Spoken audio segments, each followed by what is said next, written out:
So you're having trouble taming the Deinotherium. Getting confused with all the signs and when to feed it or not to feed it? Well, I've got just a video for you. I'm going to show you how to perfectly tame a Deinotherium of your own. They can be found on all official maps except for Aberration.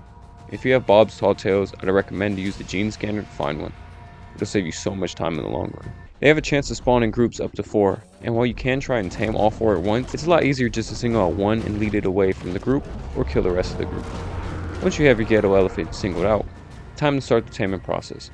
Put a beer jar in your last slot, which is made inside a beer barrel with thatch and berries, and then placed into a water jar.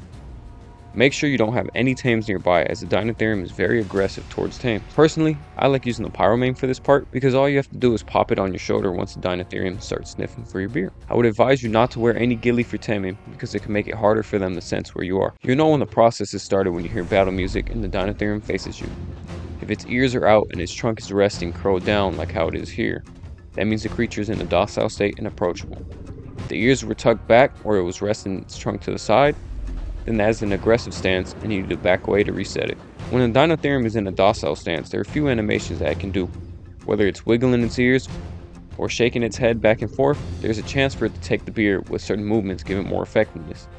And while you can play a guessing game, if you want to tame it smoothly every time, ignore both of those signals. In fact, the only signal you really need to look out for is this one. The Deinotherium will look at you and flick its trunk to the right and then to the left. If you approach it while it's doing that animation, you have a 100% chance of it taking a beer.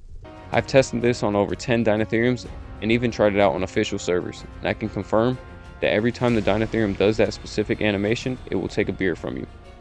But you have to time it right, because if you go too late, the Deinotherium will aggro you and stun you, then stomp you out. Once I see the first flick, I will run up in between its front 2 legs while it's doing the second trunk flick.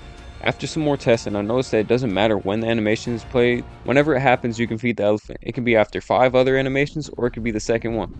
As long as you time your approach right, it will work. If the Deinotherium plays a few animations but hasn't done the flick, back up to either reset it or give it time to get away if it tries to aggro you.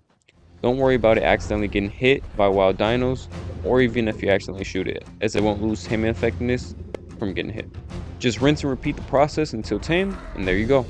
You have your very own drunken elephant. Stay tuned for a more in-depth video about everything you need to know about the Deinotherium, where we'll take a deep dive into pretty much every single thing that there is to know about them. For now, this is Almighty Foil, signing off.